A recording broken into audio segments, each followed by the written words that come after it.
All right, all right. Welcome to Get Rich and Die Golfing. Get Rich and Die Golfing. We are up in the house once again. Episode 7-7. What's going on, Big Trish? What's up, golf fam? What it do? Oh man, I can't call it. Oh no, Big Sif Dog back up in the heezy baby. What's up? Hey, what's good, baby? Just got through, hitting on the range, hitting a couple balls. Hey, Nice. my boy Bobby Jackson, one of our guests, man, he just got picked up by the Philadelphia 76ers. That's a big up. That's I what's know. I up. seen that. I seen your post on that. With our guy that he came from Toronto and then grabbed him Right. up to bring him to sack. That's dope. We Yeah. always love our guests to keep excelling and keep going higher and higher. All right, we in Cali. I'm in Cali. Guess what? It's the U.S. Open, y'all, and we all up in Cali, Los Angeles Country Club. Still, and let's keep it 100. Still one of the most exclusive. I'm not gonna say oppressive, Mm. but you ain't getting in there. Hard to believe. It's hard to believe that course, 36 holes, a north and a south, dead in the heart of Beverly Hills.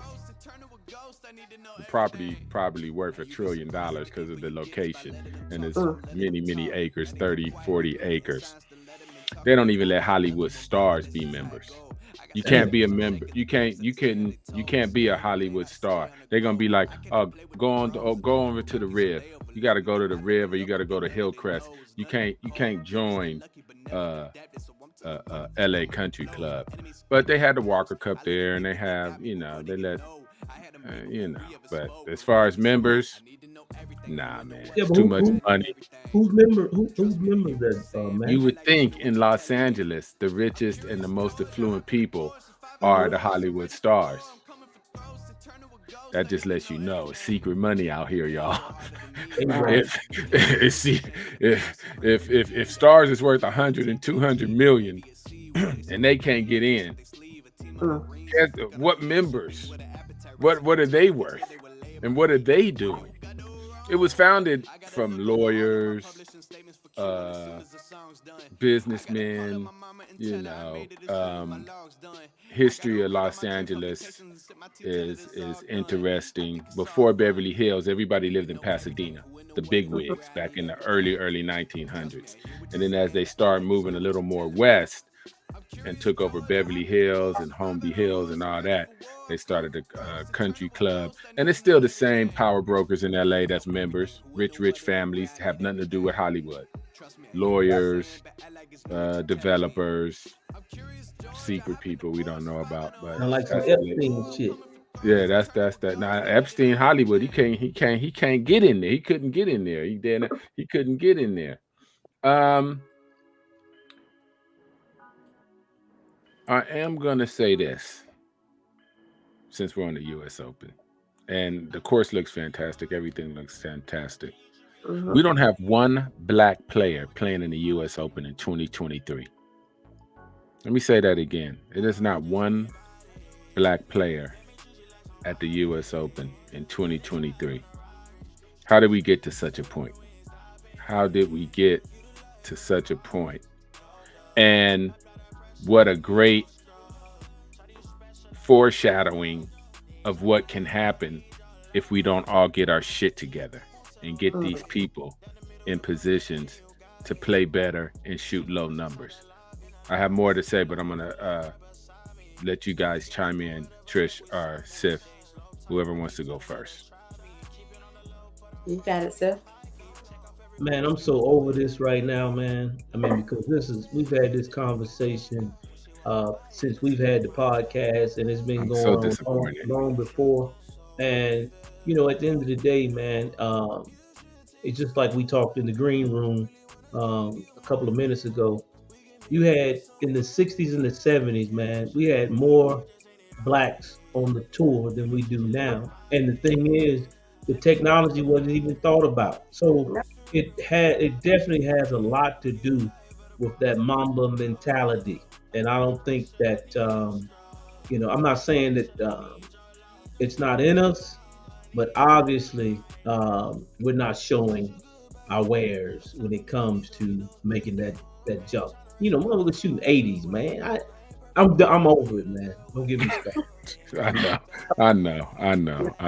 And Well, my thing is, like we talk about it all the time too, it's the pipeline. So if we only have 4 or 5 individuals that's playing, I mean, to make it to the U.S. Open, what do we have?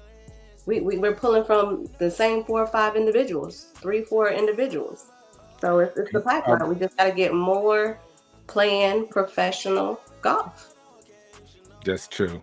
Get That's more true. Seymour. You get more Seymour. Somebody just made a comment about. Can you put that first comment up, man? Tell me why Tiger doesn't help with other black pros. You know, and the thing is, I mean, that's a great question. Mhm. But at the end of the day, in the 60s and the 70s, nobody helped them. You get that shit, man, on your own brow. And we're talking about talent, man. You can give a person an unlimited a bankroll. If they don't do the shit, it's on them. Facts. They back in the 60s, 70s on the Chitlin circuit, they got help from Hollywood stars, you know, like the boxers and the but they already had the talent. They just needed hotel money and to eat and travel.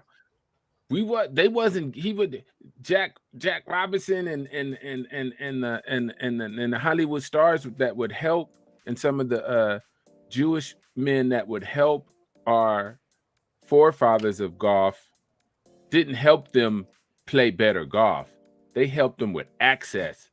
They brought talent already. The talent was there. They just was denied access. Charlie Sifford, Dr. Charlie Sifford, and Calvin Pete, and Mr. Black, rest in peace. The talent was there. We wasn't bankrolling. They wasn't bankrolling lessons. They wasn't bankrolling nutritionists. They was bankrolling, man, look, I don't even have transportation. And once I get out here, they won't let me stay in these hotels because I'm black. Where can we stay? Can we stay at your house? Can you give us money to get to the black? So the talent was there. It's like this though, man. I was reading something the other day. When the French attacked the Spaniards, when they pulled up on the coast and they said charge. All right, the captain of the ship, he turned around and threw a match on the boat and burned the boat. So now it's one of those deals where you can't run back to that boat. You better fight. You see what I'm saying? We don't have that type of mentality where we jump out there and say this is it. This is all we have. There's no turning back. We got safety nets now. True. Is it everyone gets a participation trophy? Is that where we are? Is that I know it's a little more complicated than that. It's a little more complicated than that for sure. We don't want to brush over certain things that are just true. You know what I mean? I listened to Mike Wan, and I said this in many shows before. Diversity in golf is doing well up until they hit the age of 12. Because we've weeded out all the golfers that really want to take golf serious, no matter what level they are, whether they're shooting 90 or whether they're shooting 70. By age 12, you're putting them in at 6 or 7. They went through the first tee or whatever programs that got introduced to golf, and they kept going, and maybe their family was like, let's get more lessons. So by age 12 or 13, it's time to make a real decision. Where are we taking golf? Right. And Mike Wan, the CEO of the USGA, says once we see kids, and they have all the data. So he has the data. They have the money to have the data of everybody in America and what's going on with the diversity and the participation of people in golf. And he says that he sees a severe drop-off at age 12. Looks nothing like age 8 or 9. he says there's plenty participation, and even him and the new president said that it is money when you see the drop off at age 12, because that's the time that, and he was, like I said, he ran the LPGA, so he was in a unique position to understand state-run programs.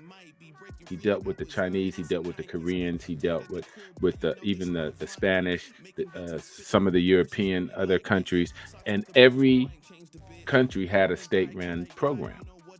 And the state picked them up at 12 if they were good enough to funnel into that state-run program. And the difference between even our American women and the Korean women, or even some of our European women, was a big difference because of the state-run program. You just go in the program. It's just like almost like gymnastics. Also, you go in the program at 12, and they pick from the very best, and the parents and everyone, they don't worry about anything. The only thing is to make your country proud by being a winner. Now, can that work here? I don't know. The USGA is trying to do a national program and pick the talent and whatnot, which is good. We just have to be in a position to feed them some talent. And that takes, and just let's keep it 100. It's going to take parents. It's just going to take the parents. Sorry, it takes parents. You pay for travel ball, softball, travel basketball, and soccer, and it's expensive. And it's just going to take parents, and it can't take some people giving help. And they even brought up the Tiger effect, and they was honest. They were honest. They was like, when Tiger hit the scene, we thought it was a given that it would become more diverse. They didn't understand, and still don't to a big extent, why the drop off. Yeah. You know what I mean? Why the drop off? And it is, I guess at that young age, an influx of, and let's stop saying money. It is money. That's the root of it. But resources, good, pointed, straight resources used in the right way can help people between 12 and 18 reach another level. Let's be honest. But they got to be, but here's the thing though, man. Deion made it, and I use this analogy in other places as well. Thing is this. Deion said, I want my quarterbacks from 2-parent households, but I want my interior linemen from single-parent home. And so, I would be willing to bet, man, if we could introduce those kids who live in the projects this game, and they would take to the game, you would see total different, because the mentality is different. Yeah. Mentality is different, but again, those kids that has no resources, if they're already in the projects, they would need total support from beginning to end. That's what I'm saying. If we had, they would need total support from beginning to end. I see Maurice Jackson, our guy. He's like, Truth. The Jackson family. We're looking at Kendall doing very well at Howard, and they've sacrificed, everything. And it's every day. And, right. And still she's in college, and they're still doing stuff, and they still travel, and they still, I've seen her swing improve from when right before she went to Howard to now. It's totally different. That means they're still working. They're still improving. And I don't want to put this on Kendall. I mean, but we know what I'm saying. But Kendall's a dog though. Yeah, she's a dog. She's a dog. And you can tell she takes instruction, and she works hard, and she takes it very serious, and she wants to win. I've seen her swing just from an outside looking in, and her results from when she first started Howard to now. It's a vast difference, and she was good before. That's how she got the scholarship, because she was good. But when you look at her now, you would be like, oh, she is like a top tier Amateur. But she ain't hoping I to mean, win. yeah, that's true. She ain't. She's like, I'm going to win, and I'm Yeah. going to put in the work to win. It's a She's not mindset. hoping. It's a So mindset. let's be crystal clear. The Jackson family, and we're going to say the whole family because it's true. They've put in time, money, effort, sweat, and tears. Kendall's put in an extreme amount of dedication, work, and sacrifice, and it's taken all three of them to see results. So that means that's what it takes. And everyone just don't have all those layers of help and resources. And I think we have a lot of money to give. I think we have resources to give. I just don't think people are being honest. And if you keep asking people to give to people you know, it's not, okay, I'm gonna keep it 100. It's not Manny's job to fund your kid to get a college education. I just Bingo. paid thousands and thousands of dollars for my kid to get a master's and my youngest to get a bachelor's. I didn't go out and be like, help me send my kids to college. It's not my job to do that. It's my job to help introduce kids to golf because I think that's a big thing. It's my job, I think, I want to take on that responsibility. If we see real talent, I would like to give money to talent if we think they have a shot, so we don't sit here 10 years from now talking about there's no black folks in the US Open. So if I have a problem with that, then I have to be willing to give to help with that situation. Else I need to be quiet and just not watch any of us at the US Open in 2023. But there's a fine line between me helping you kids go to college or me helping you get to a certain point in golf or just entry level in golf. And because of that help, you ended up getting a scholarship. That's a win for me too. Either or is a win for me. If I see your kid get a scholarship to go to golf because of golf, or I see one of our kids go to the big time, that's a win-win. So, you know, it's a tough situation. I'm very disappointed that there's no color at the US Open for many, many reasons. You know, many, many reasons. I'm still proud of Bramlin. I'm very, very proud of Cam. I'm proud of HV3. They just didn't get in for a whole host of reasons. I'm sure they'll be in next year. So we do have people that's on the edge, and they've been in majors before. They was in majors this year. So, you know, it's not all dismal. Let's not pick that picture. But knowing that in my backyard, there's no black folks. And the USGA just gave the course that I learned on, Maggie Hathaway. It's a par 3-9 course, $15 million to totally redo that 9-hole course and maybe get a community center and maybe start bringing in. But guess who gets the money? The same people that's been running it for 50 years. And we don't have a pipeline. So should I be happy? Yeah, I should be happy because at least the facility is real. Yeah. The upgrades and the facilities is real. Will the people who run those facilities and run the first tees be real? I don't know. And I can't even tell you if it's going to happen or not. But the facilities will be real. They had opening ceremony. I didn't even go. Because I know my mouth.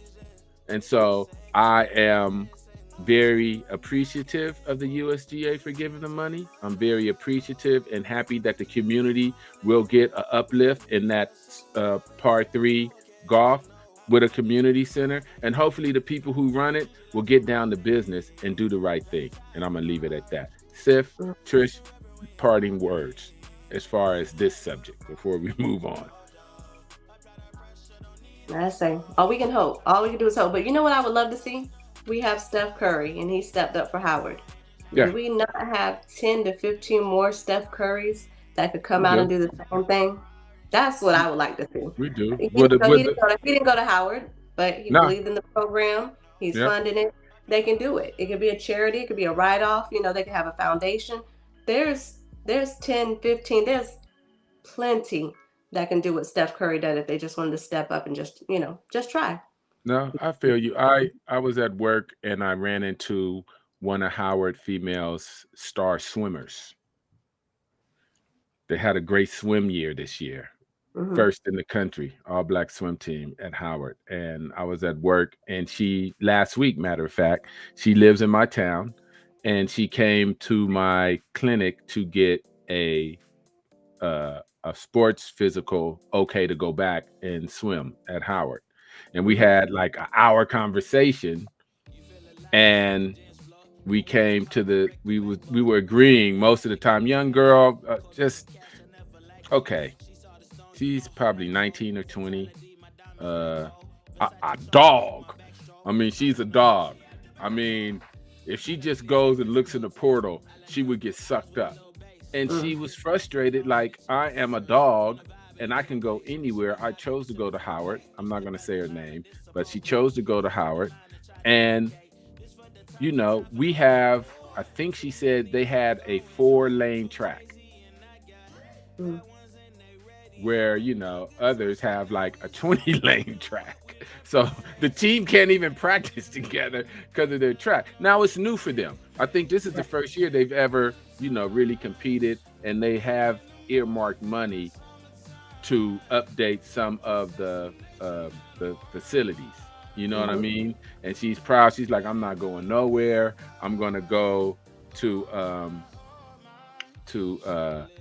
I may go to a PWI when I get my master's and use some of my eligibility there. But for my 4-year undergrad, I'm going to stick with Howard, and we're going to be great. And, you know, but we both came to the conclusion they still don't believe that some sports, the money makers, make the school better, and not concentrating on basketball and football to try to get money is a big mistake. Because if you have, like, of course, Harvard and the Ivy Leagues have billion-dollar endowments. You know, they just have billion-dollar endowments. But the other PWIs, they bank on sports to make everyone else greater. Everyone else greater. And we're still kind of behind the 8 ball. But that's another discussion for another time. But, you know, what can you do? What can you do? Bring on the guests, man. I'm getting upset when we talk about this stuff. Before we bring them on, though, I want to shout out Dr. Gary Sells that was on, and our Dr. Robert Price with Elite Minds LLC, and also Samuel Powell. He's a coach, my homegirl's coach, whichever. And just talking to the 3 of them, just having them on and just listening to their pointers or whichever. Went to the course this Sunday, showed out, and shot my personal low of a 75. Nice. Went to the pay window on the guys, and Always nice. And like I say, it's just quiet in the mind, and just a few other little things that, you know, I was working on, and I mean, that mental thing is real. That mental thing is real. That was, yeah. You shot that gross? Huh? You shot that gross? Absolutely. That's a great score. Yeah. Shoot in the 70s. My lowest was a 76 at Rogers Park about 2 Decembers ago, and then I hadn't been able to touch the 70 cents. And then remember, we had that conversation with Robert Price, and he told me, stop saying you want to break 80. Say you want to shoot in your 70s. And so it's been 2 months since he's been on, and then Doc Sales came on with the Quiet Your Mind, and then the other gentleman, Mr. Powell, he told me, you know, just 4 things to work on to tweak in my swing, and nice. It all connected. Yeah, that's good shooting, and that's good advice. Take some of this advice. Listen, hey, our podcast free. Listen to some of that advice. Okay, exactly. We'll take a quick break and come back with our guests. Yep. Good times. We don't want to make Sif mad because Sif ready to cut somebody out.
All right. Welcome back. All right, we got a great guest. Yeah, let's get it going. I love it. I love it. Trish, introduce our guest and let's get it cracking.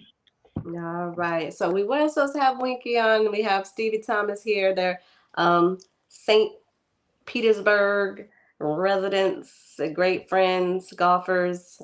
Winky had some technical issues, so he's not able to jump on. If he comes into the lobby, we'll bring him on. But we're going to introduce Stevie Thomas. He is multiple things. That's my golf homie, my golf buddy here Nice. whenever he can get away in golf and he's not coaching or protecting us or whichever. But he's he played in arena football. He coaches arena football now. Nice. Two-time Hall of Fame. Well, is it Hall of Fame? Two-time MVP. So this is my golf homie, and so he's on here, and we're gonna talk golf.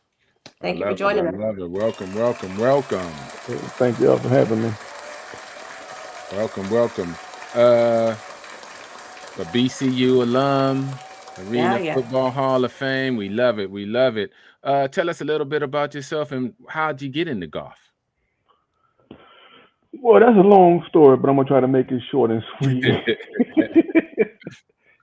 Well, like you said, former arena football player, played 10 years in arena football back in the glory days of it. Was part of 5 championship teams, 4 with Tampa, 1 with Orlando. Like she said, I was inducted into the Arena Football Hall of Fame, I think, in 2011. So also I'm been in law enforcement now possibly 31 years. Oh, wow. I've been working in law enforcement. I'm currently a sergeant with the Pinellas County Sheriff Department here in Oakland. So married, got a family of 3 biological daughters, 2 stepsons. So it's a task maintaining everything.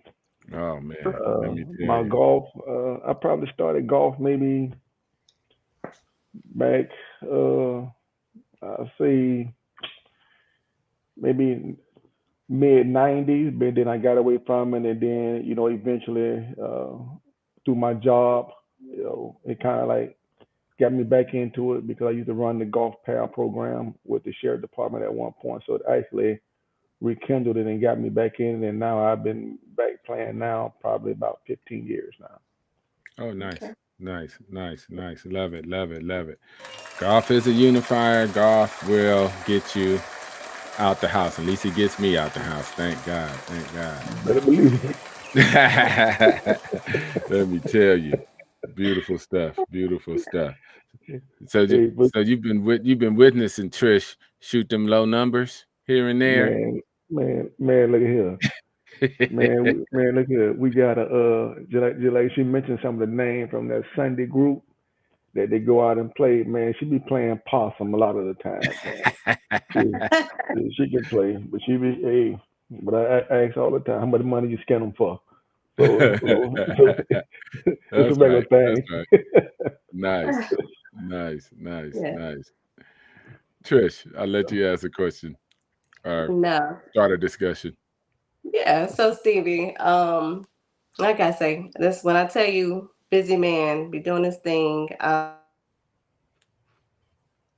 she went blank. She went blank. She on that cricket tonight, y'all. She on that cricket tonight. Yeah. When were you in XFL? Not XFL, arena football. I played arena football, like I said, back in the glory days. Back in '91, because when I came out of Cookman and went to the Tampa Bay Buccaneers. When I got released by the Bucks, it was around the same time when they were starting.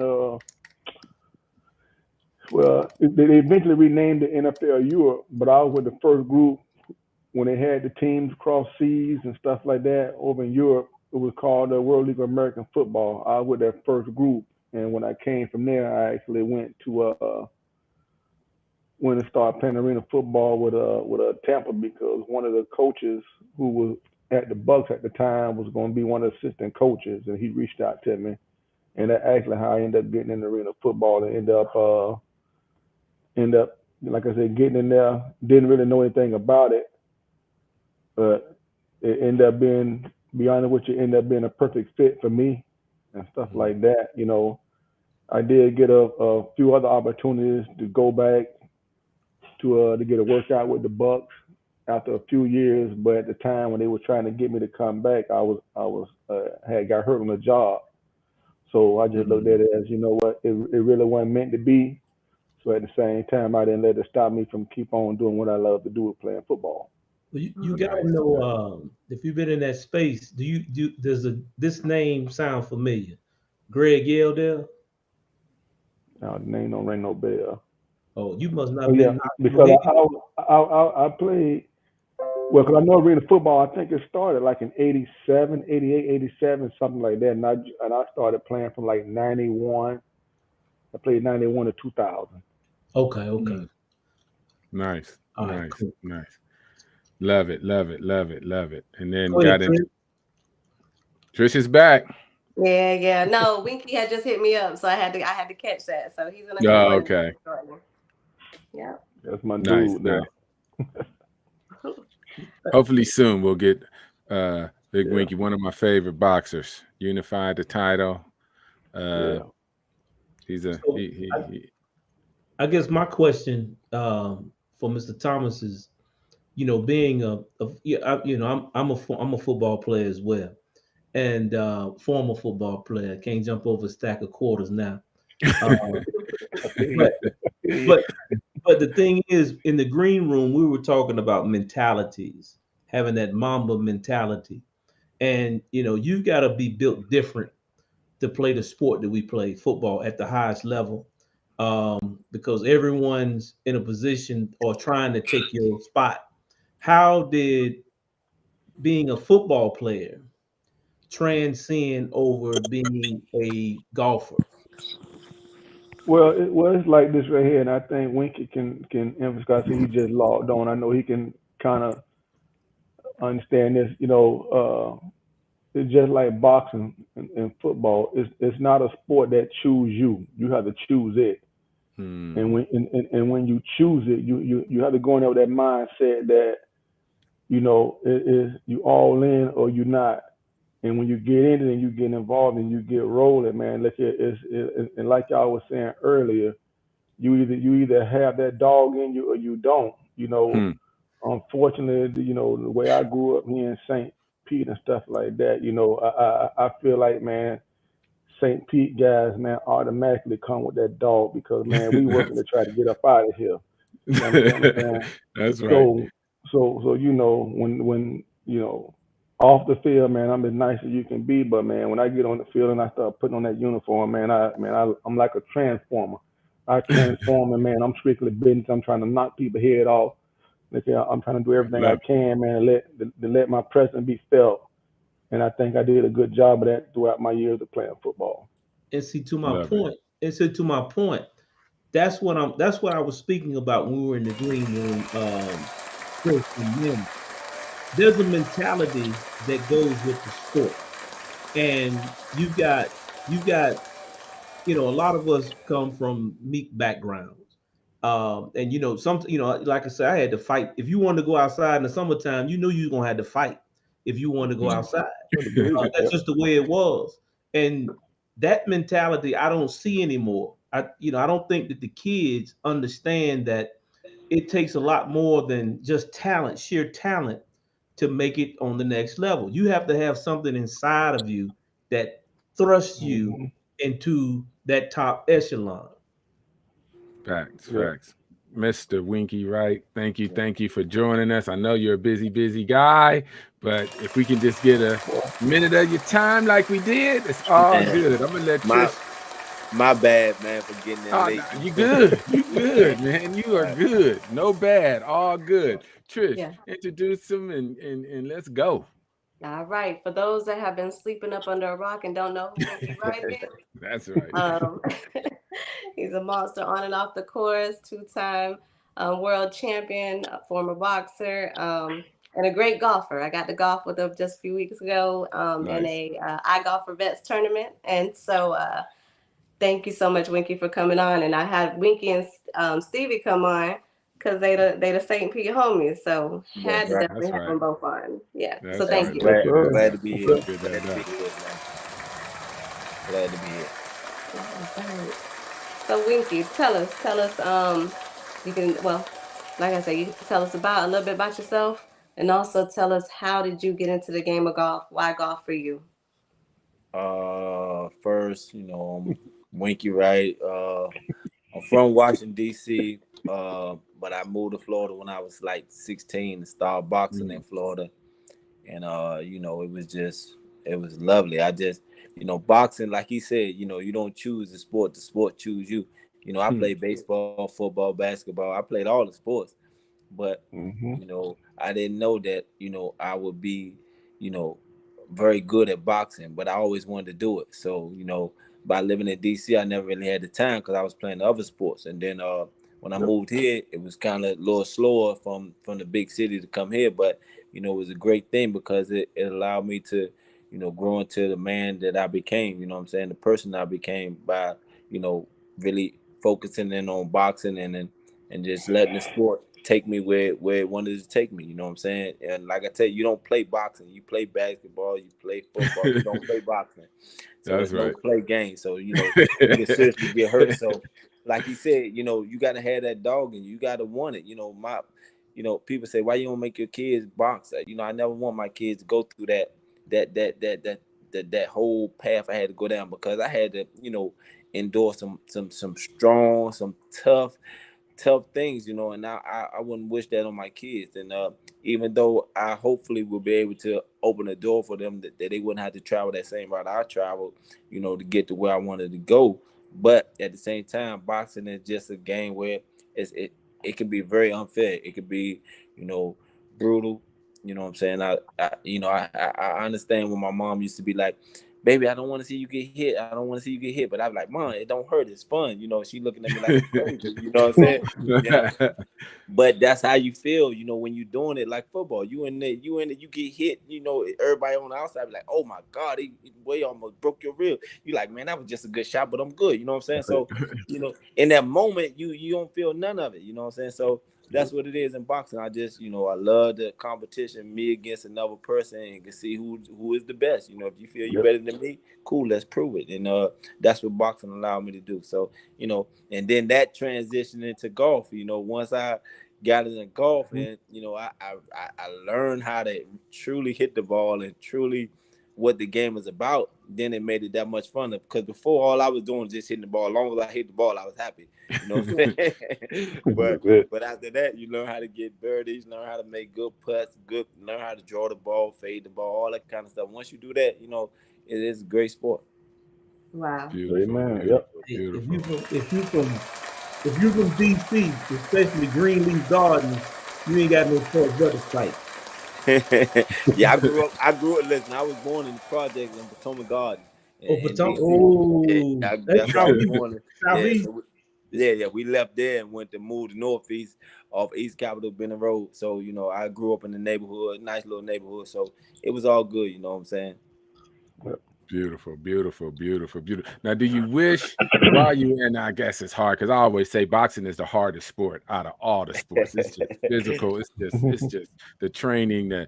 Now, do Yeah, that you training. wish you would, if you had even a time, do you think golf would have helped you in some parts of your career mentally if you were golfing while you was at the top of your career? Well, I was golfing while I was at the top Oh, of my nice. Oh, there you go. That's and why. I All think right. and I think Nice, and I nice. think it didn't help me because I wanted to golf more than I wanted to train. But no, it's a great mental sport, man. Like I said, it's a It mental is. sport, and you just can get so and you so in tune into the sport that you don't want to do nothing else. And I know I got to train, but if I lost that day on the golf course, I'm like, man, as soon as we train, we coming back to the golf course. So that kind of thing right there could mess me up. But it was great. Wow. Beautiful, beautiful. That's awesome. And I just Mhm. love to hear stories because I watched you growing up. We're about the same age, but Uh, started really training in England and then came back and Mhm. unified the belts and beat Felix. He was a monster at the time. Went up in him. You know, Shane. I'm from Cali, and beat up on Shane a few times. I love it. I love it, and I love to hear stories of one of my favorite athletes after they're retired and golf, and it seems like you're just happy, and it's just a beautiful, beautiful thing. Sif or Trish? So go ahead. No, go ahead, Trish. No, so the reason why I love bringing the individuals on the show like we do, or we bring the folks on the show like we do, is like we have here. We have football. He's a coach. He's law enforcement. We got Winky Wright. He's a boxer. You know, and so what I love is the fact that I want people to see that you can do all those things and golf, and then you can also see how golf is beneficial, or how, you know, it's moving forward. You know, the networking piece of it, or the fellowship piece of it. Golf is cool. And so you see, we got Stevie on here, we got Winky on here, and it's cool. So like, was there any point where, you know, golf helped with that, you know, like outside of football, outside of boxing, where it connected you in different spaces or different things? You want to answer first, or you want me to go? It don't matter. Well, I answer first. It don't matter. I say most definitely, because one thing about golf, man, for me is mind soothing. I use it as my outlet. You know, after a stressful day at work, or being involved with different things and stuff like that. That's where I go in. What I feel like is my sanctuary, where I go and unleash whatever little upsets or frustration I may have. So I go to the golf course, man. It's everything, but at the same time, you know, it gives me an opportunity to correspond and meet, you know, people from all different walks and stuff like that, man. You know, just from the game of golf, man, you'll be amazed from the amount of people that you interact with. You know, just get out there playing. You know, you may show up by yourself to play, the next thing you know, you might be playing with one or two or three or four different people, and you know, you start talking, and you just to be amazed. You know, this person does that, this person does this, and you know, it builds that connection, and that like I said, that interaction with people from all walks of life and stuff like that. That portal of you know, just being able to just like I said, just meet people in general, and you never know where it may take you. Yep. For sure, facts. Yep. Yeah, you're right about that. And, you know, like I said, I get to play in a lot of different, you know, celebrity golf tournaments. So, you know, you get to meet a lot of people, not just the celebrities, but the people, the fans that come out to the tournaments. You know what I'm saying? Like, the best tournament we used to play in was Michael Jordan. Michael Jordan had the best golf tournament by far, man. By far to the day. MJ used to have it in Vegas. You had that whole week, man, you just having a ball in Vegas. You know, you would meet the nicest people, man. You would, you know, get the best gifts, and you know, it was just amazing. But like you said, you know, you meet so many good people, man. People that, you know, that own Fortune 500 club, you know, businesses and stuff like that. So, you know, you never know. You just go out there and have fun, and then next thing you know, you interacting with these different people, other celebrities, and man, you build a bond, a good friendship, and then later on you get to play golf with these guys all the time. Love it. Beautiful. It is a community connector of all cultures and all different types of people. And I think once people know you golf and you golf with them, it just seems like a wall just comes down a little bit most of the time. And it doesn't matter where you came from. It's just like, because you're out there, hopefully not 5 or 6 hours. We like 3.5, 4 hour rounds, but we like those. But sometimes you out there with about 5 hours. On the bad time. Yeah, come on, man. Come on. Exactly. I know that's right. Beautiful, beautiful talks, man. Beautiful talk. Let me get my guy up there. There we go. Steve, I got one for you. BCU. How's it going? Do they have a golf team? Well, you know what? When I was there, man, look here. They got everything now. They have everything now. I mean, they got golf, male, female, bowling. This. Okay. When I was there, man, look at if you didn't play football, basketball, baseball, and if you want female playing softball, then man, that's all we had back when I was there. But now, man, it's sky's the limit That's for 'em, good. man. They doing great down there. They just hired one of my buddies at the head football coach down there, Okay. which is a former alumni. So so right now I'm just hoping that they'll allow him and provide him with the finances and the tools to turn that program around. Beautiful, beautiful. Let's get that up too. I'm glad to hear an update about BCU with all the hoopla that was happening. Yeah. It's about the kids. It ain't about nothing else. We gotta educate them kids, and we want prestigious accolades for the kids. It's not about ego. It's not about. We want the kids to excel, like you said. You see where football is taking you, Steve, and we need the same for the rest of the kids coming behind you. And hopefully that golf will get in too. Hopefully we get that golf in. Trish, your Sif. Yeah. Go ahead, Trish. So Stevie, I know you had mentioned once, like you had some of your team that you're coaching, you were trying to introduce them into golf. How's that been going? Well, they hard headed. I go out with a couple of the guys every now and then. Especially my quarterback at the time. I always used to get him to go out, but I was trying to get the owner, trying to get him into the game, trying to explain to him, this is something that he need to learn simply for the fact, like Winky was saying, with the connections and Network. stuff like that, that it correct. So he can network. So he hear me, but he don't hear you. He don't hear He you. don't hear me. Exactly. He hear you. But I always sit there and tell him, he tell me, man, I want to get me some clubs, I got me this, I got me that. I told him, I said, don't just get it, man. You got to get out there, man. This is Get on to the range, this is brother. how you get things moving in the right way, because like Winky was saying, these big important people that's over these big companies, these 500 Fortune companies and all that stuff like that. This is what they do. This is how they do businesses. The businesses are conducted on the golf course. So I'm still working on him and stuff like that. He's a work in progress, but hopefully, eventually, before it get too late, that he'll go on and jump into this golf game, man. Because it's a great sport. Yep. It is. Mr. Winky Wright. Well, how is life after boxing? How is it? It's great. I don't have to get up and go running every morning. I don't have to watch what I eat. I don't have to do none of that, man. So, boxing, like you say, man, you got whenever you fighting, so you got that 3-month period where you got to get focused. So that 3 months is a tough 3 months, you know what I'm saying? Because maybe you gain some weight, you got to lose the weight because we got to make weight, you know what I'm saying? So that's a difficult thing. Then you got to train hard for 12 rounds. I don't know if any of y'all ever just jumped around for 3 minutes, just jumping around. Can't happen. And just imagine 12 rounds of that with somebody trying to knock your head off.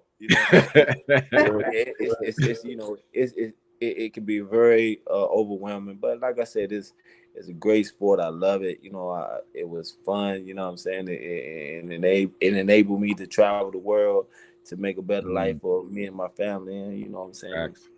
I'm blessed for it. Blessings, yeah. Amen. Blessings. And someone that's actually, one of the greats of a sport is always a blessing to have on here. I don't believe you get as much credit as you should, but you was, man, let me tell you, you was a boxer and one of the best that do it. It's One of all the best good, to do man. it. Listen, man, my homeboy was a dog, boy. He was a dog. Come on. They dog. I feel that they definitely, and when I was in the game, didn't really, give me my props in the beginning. But, at the end, after I had to beat everybody, And then they really said, okay, you know, we got to look at his accomplishments and what he accomplished in boxing. And, you know, they gave me my flowers. So, because like I say, Nice. I'm a Nice. first ballot Hall of Famer. You know, this is international boxing. Come Hall on. Come on. Not the regular Hall of Fame. You know, Come because on. every Let's state do got a Hall that. of Fame. Come on now. You got the Hall of get Fame, that up. Muhammad Ali and all them, Sugar Ray Leonard, all them. You know, I'm the first Exactly. ballot. So my first time up, they put me in. So, you know, I'm There we blessed. go. You know what I'm There saying? we And go. There we it's go. just a lovely thing, man. Because I was That's looking, because every fight, huge fights, Trish, he was like 4-1 underdogs and beat on them every time. He was like 3-1, 4-1 underdogs. Oh, okay. Well, I'm not telling you that then. Okay. I'm like, my cousin Pacquiao. Come on now, don't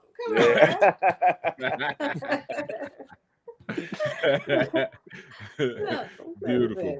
Listen, y'all don't understand. When I found out, because we have a mutual friend, Freddie. Freddie is Bell bond. He's awesome here in Tampa. Yeah. And so when I found out we was playing with Winky, because when I traveled to Myrtle Beach, and I was like, hey, am I still playing on your team? He's like, heck yeah. I was like, who's on our team? Because, you know, I like to win. Me He too. said, he said, Winky Wright. I said, bitch. And I tried not to be a fan. Yeah, I tried not to be a fan. I promise you, but I was in absolute awe. It's all good. Like I said, we all fans at one time. You know what I'm saying? So I never. If you see how I act around people, I act just like them, just like them. So you know what I'm saying? Because I respect everybody, and I want everybody to respect me because I was a fan at one time. You know what I'm saying? So I would never want to, you know, disrespect the fan by not doing this and not doing that because I didn't want nobody to do me like that. So I treat people like I want them to treat me. So it's all good. And he did. He was down to earth. He was chill. We had a good time. We had fun. We already knew what time it was, you know, because pencil whipping. But we had a good time. I love it. Tabby Hart played with us actually. She came in collected. She came and played with us, boy. Nice.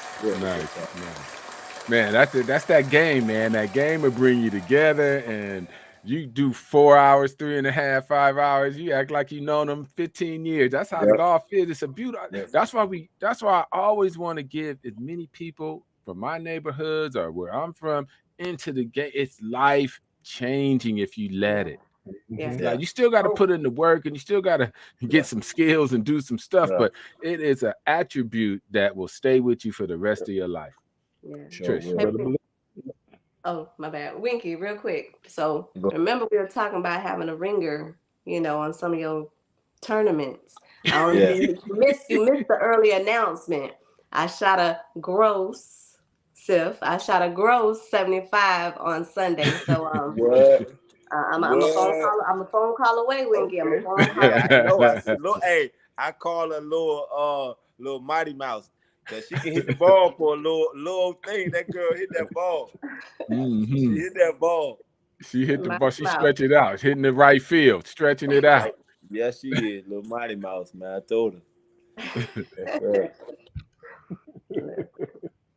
Good times. Good times. All right. Well, let's not keep everybody. It was a beautiful conversation. Hey, man, hold up. Yeah. Oh, okay. Yeah, man, you guys dominated the conversation. Okay. Well, hey, it's nothing but a word, brother. I forgot all about you over there, huh? I got real live celebrities here that I want answers to. When I was in the Tidewater area, man, you know, my man was Sweet Pea. I mean, you know, Sweet Pea. Yeah. You know, I know the projects that he came from. And then I heard of Winky Wright. I said, then I watched some of your footage, man. And I'm saying this dude is cold, man. He's cold. And so, you know, I know social media a lot of times, man, puts things out there that I was just talking. I played with Steve Smith the other day, the former player of the Carolina Panthers. Yeah. And so there was a lot of things that we spoke about that weren't true about him. So my thing is, Winky, Floyd, man. They say you ran from Floyd. Dispute. Yeah, I know they ain't say that. If anything, they would have said he ran from me. But you know what I'm saying? But you know, no, like I said, man, I'm real good friends with Floyd. Floyd is a great fighter, man. And you know, when you boxing, you want to fight. For me, I wanted to fight the best. So, you know, but Floyd was a weight class below me. So that fight kind of came off, you know, unexpectedly. Somebody, you know, I don't know how it really, you know, somebody asked, I guess from Floyd camp, and they wanted to fight me, and I agreed, but it didn't happen. So, you know what I'm saying? Like I said, but no disrespect to Floyd, you know what I'm saying? He's a great fighter. And you know what I'm saying? I'm glad he got all the accomplishments that he had, and you know, no hate at all. You know what I'm saying? We would fought, it'd been a great fight. Do I No think doubt. I would have won? Yes. Just like he think he would have won. So only way it would have told if we'd gotten in the ring. See, That would have been a good fight because both of y'all are defensive that would have been specialists. because Man, they both defensive specialists. Oh, no doubt. I mean, the hands that you have, and you know, you can't, you know, nobody can hit you, nobody can hit Floyd. Yeah. So that was one of the reasons I wanted to ask, because social media a lot of times, man, portrays things in a different light. So I'm glad I got it from the man. Nah, man, I don't got nothing but respect for him. He don't got nothing but respect for me. You know what I'm saying? Like I said, I known him for a long time before he was big. You know, before he made all the money. I knew him and his family. And he a good dude, man. So like I said, I don't wish nothing but the best for him. Beautiful. And had to step down a class. That's kind of hard to go down in weight to fight. Yeah, but I couldn't go down. I was at 154. He had to come up. I couldn't lose no more weight, so he would have had to come up to me.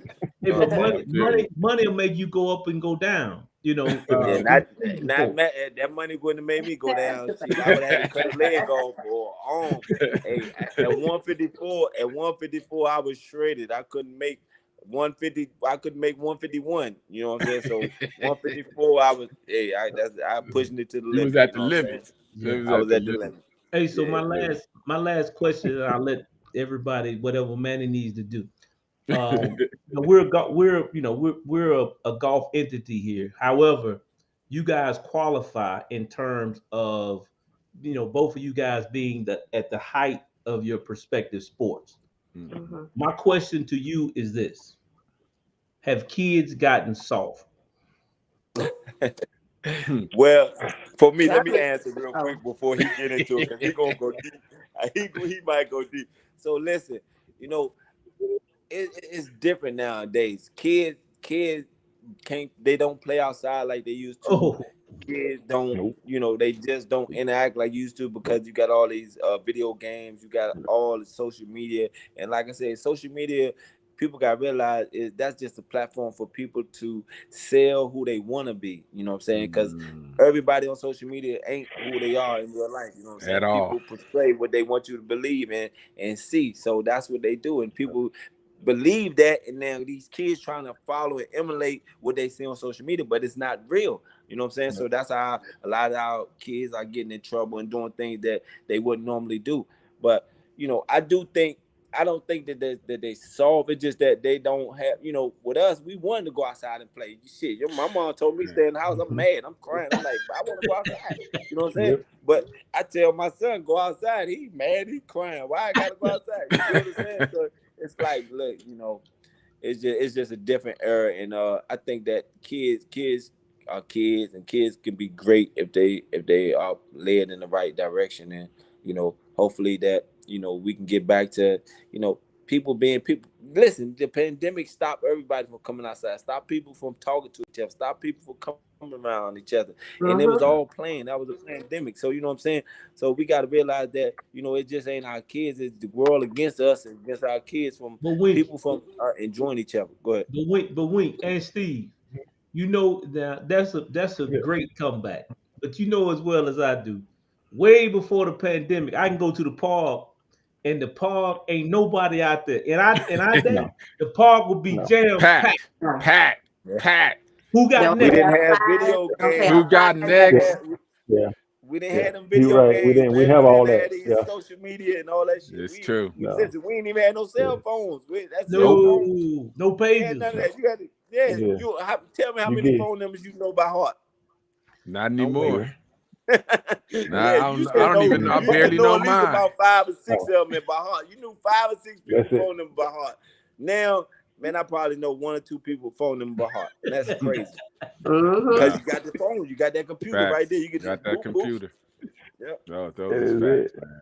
That's Oh, real. All we, I say all we if got I to ever go to jail, I'm in trouble. I'm in I don't got trouble. nobody to call. yeah, I'm in trouble. So let Steve answer the question. Now, Steve is a football player, so I have a common interest in him. So because we Go see ahead. our minds are totally different when it comes to playing this crazy football game, CTE and all that. Steve, what See, is your response to that question that I asked? see, that's why Wayne wanted to go first. He know exactly what he was doing. That's why Yeah. he went first. But at the same time, I concur everything that he said. It's definitely a different time and stuff like that. But at the same time, from looking at it from a football standpoint, I don't think a lot of these kids. I think their parents and stuff like that tries to make them what they want them to be. That's Mm, why a lot of them go into they, back when we were growing up, you played more than one sport. You played this sport, you played that sport. This sport helped with that sport helped with this Mm. sport, and so it kind of grooms you for that main sport that most of your attention was focused on. But nowadays they don't do that now. So if you're a basketball player, that's all you do. That's you play basketball. You go to basketball specialist. If you play football, you do football. You go to football specialist. So that's why I say that a lot of time the parents try to make them what they are, unless that dog is just built in them, then you can't make a person a dog. They all automatically got to have it. So a lot of times, from being a coach, from coaching high school and coaching adults on a professional level, you see it in some people, you see it in some you don't, and you try to explain to them, either you already have it because that's not something a coach can give you. You just got to automatically have that. but Steve, Facts. So, how many so you times ask the question, Steve, how many good times have you tasted your own blood? I done man. got Look my here. ass kicked and I done kicked some ass, but I done took some ass whoopings too now. Yeah, And that's a part of hey, it. hey, That's part hey, of it. hey, Yeah. hey. Yeah, you right, but at the same time, I'm like Wink, man. Look here, when he get in the ring, once the guy get a few good jabs and stuff on him, and then he feel his power and stuff like that, then he know, okay, man, this dude is mine. So it's the same thing on the football field, man. When I go against guys, I do a couple of things and I see how they respond and how they react, and right then and there, like we were saying, if you already got that dog in you, man, like I just start talking to them, man, like you mind, I can't use no explicit words on here, but at the same time, Hey, if my phone cut off, fella, that's because my I battery know dead. they I left my mind. I know charger they in the mind. car. I know I'm gonna own them. So but have at the same time have some our kids built different now. They definitely are. They definitely built different They are. I know than what mine they is. used to be built Jesus. years ago. Yeah.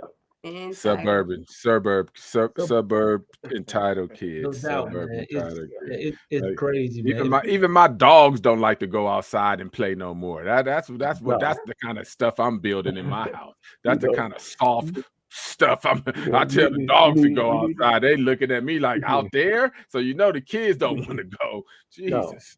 Ain't no more getting up, being woke up, 6:37 in the morning, getting kicked out of the house and being Come told on. don't come back to the street light start flickering. Don't You let don't the You come in the water house, have hose. no Your drink. water hose is the Yes, kitchen. exactly. You want something know to That's the that drink, you drink from snacks. the water that's hose and spigot. keep it We call moving. it spigot. The spigot, the water hose was Yep, that was our snacks. You need some snacks, go get that yep. water hose. That was Oh, it. Lord. If That you was ain't You take it. the didn't bring time, nothing back in the house. That was it. The water hose. yeah, Water hose was the snacks, man. If you had a few coins, you sneak to the liquor store, but all that juice and milk during midday, you was going to the holes, Betty. Nah, You was going to the water that's hose. it. Yep, I don't even think Yes, my yep. sir. kids touch the water hose. Let's drink out of one.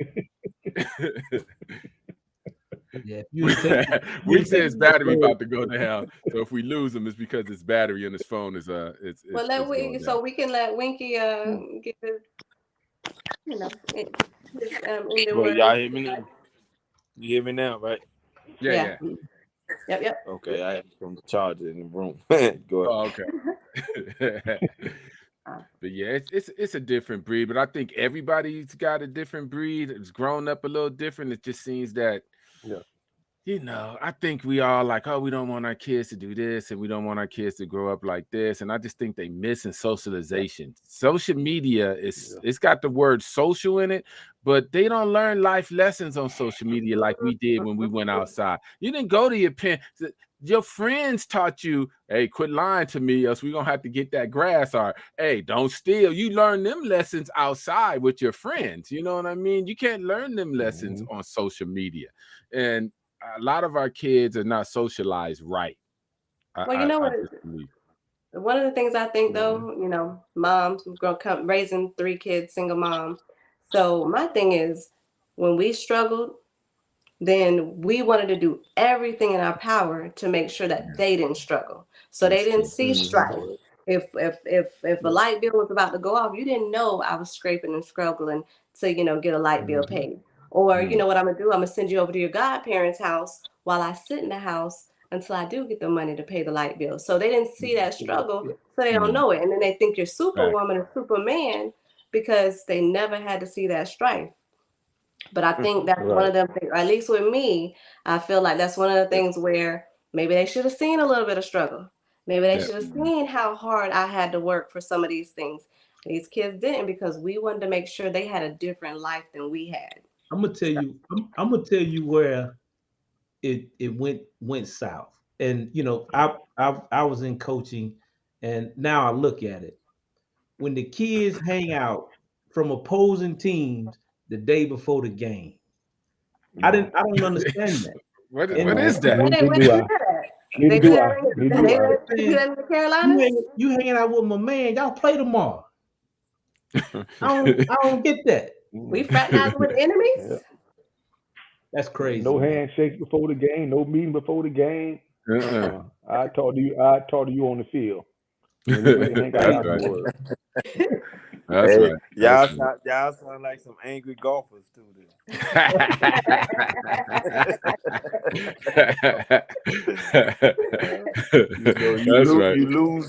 You lose it. Grab your golf clubs, go straight to the car. Don't say bye. Don't want to have a drink. I got a few of those. I don't know what that look like. I'm glad I got Winky on here. So now that LT quit talking that shit to me, I'm gonna say, you know what? I'm gonna put Winky on your ass. LT can play, man. LT got game, boy. Got game. LT will drop a ball in the bushes. Yeah, I know. I heard of that. I ain't never played with him like that, but I heard he got game. Man, LT can play, man. He can play. Yeah. I heard he got game. We play in that celebrity tournament down in Miami every 1st of December down there, the Larry Little celebrity golf tournament, man. And LT and all them be down there, man. It'd be amazing how they come in there with them pencil whip skulls and stuff like that. Oh yeah, -18. Only course you couldn't do the only tournament you couldn't do that was Jordan tournament, because they had people walking with you. You truly shot with your shot. You play the hoop. You play the hoop T tournament. The hoop T? Nah, I never played the hoop T tournament. Yeah, he got a tournament here in Charlotte called the hoop T. Yeah. Okay. Nah. It's crazy. Nice. Yeah, that's Jordan having people walk so you can't get those pencil whipping -15, -18. Hell, -15, -22. He's coming in -22, -20. I'm like, come on, man. Yeah. Come on. Every hole. Coming every hole. Yeah. So you had 3 hole-in-ones? You had 3 hole-in-ones? Not one, but 3. Exactly. I don't know what's wrong with people. Wow. All right. Parting words, Sif and Trish, and then we'll give our guest. Hey guys, it was my pleasure. Steve, it's always great to speak with a guy, because very seldom do we have former football players here. And so when I start in my rant about certain things in terms of my football background, people look at me crazy. But Cut him off. Hold on. Yeah. So it's great to have someone who played the game. We don't have any sense, and probably you guys CT just like I do. Winky, it's been my pleasure, bro. Like I said, I was a Sweet Pea fan for a long time when I was with Tidewater. Then I said, man, who is this cat? Man, he cold with it. I mean, he's cold with it, man. So I've been a long time fan of yours, man, and I appreciate what you gave to the game of boxing, man, because it was authentic and it was real, and that was the way we were supposed to box. Wow. Thank you, man. I appreciate that. Thank you. We're gonna let him go, but let me give a quick. How do you think of the state of boxing is now? We're about the same age, so all my greats is already done. Yeah, we got a new wave in. How is the state of boxing? Well, it ain't that it's boxing bad. It's just that the cats got to start fighting each other. And what they starting to do now, they all starting to do it now. They starting to fight each other. So, we starting to get better fights. But before, it was like nobody wanted to lose. Everybody wanted to keep that perfect record. And that was fucking boxing up. But now that everybody's out there want to fight each other, you give the fans what they want to see. Nice. It goes in waves. It goes in waves because a lot of the former boxers now promoters, and I think they've been a little more fair with the purses. I don't know, but it seemed like they were a little more fair with the other boxers because they got done a little bit. Growing up. So about that. So it's not too many boxers that are promoters. Well, you can say this. Successful promoters, because without the network, the promotion don't work. You can't make money without TV. And I'm gonna tell you that honestly. So the boxers that's making money, they in tune with the networks. They got a partnership with the networks, like Mayweather, Golden Boy, and and then you'll hear of it like Canelo and them. So he got connection with Daz TV, and you might hear one or two more, but they all got connections with the network. So they're being promoted by the network, Showtime. So that's why they'll be at my own promotion with Showtime and that like that. But, besides that, if you don't have a network deal, you can't make no money in boxing. Because, first of all, the ticket sales, you have to price your ticket so high to really make money. And, if you ain't got no star marquee fighting on your card, you're not going to make that kind of money. So, it's difficult. But like I say, it's a great sport. I just hope that, one day we can get a union in boxing, and then that can enable a lot of the old time fighters to, get things that they need, Medicare, different things that they probably didn't do. You know what I'm saying? Okay. Facts. Trish. Pardon words. Gentlemen, thank you so much for coming on the podcast. Winky, my invitation. You got Mighty Mouse anytime, just dial me up. I'm there. Stevie, you already know what time it is. So you just let me know when you're available to play because you're busy man. And I just thank you so much. Yeah, thank you so much for coming on and blessing us and just like I say, talking to the folks. Yeah. Thank you. What are you holding up down there? What's that he holding up? What's that? These are like some crab cakes. These are the best shrimp devil eggs in the world. Wow. We ship now. Wow. Oh, All right. He getting fancy on us down south. Yeah. He getting fancy on us with the shrimp deviled eggs. You got a scoop of grits with that too? That's fancy. I know it looked good. Again, fellas, it's always a blessing. Thank you for just taking out a little time and blessing our fans and our people. They love to hear from you guys.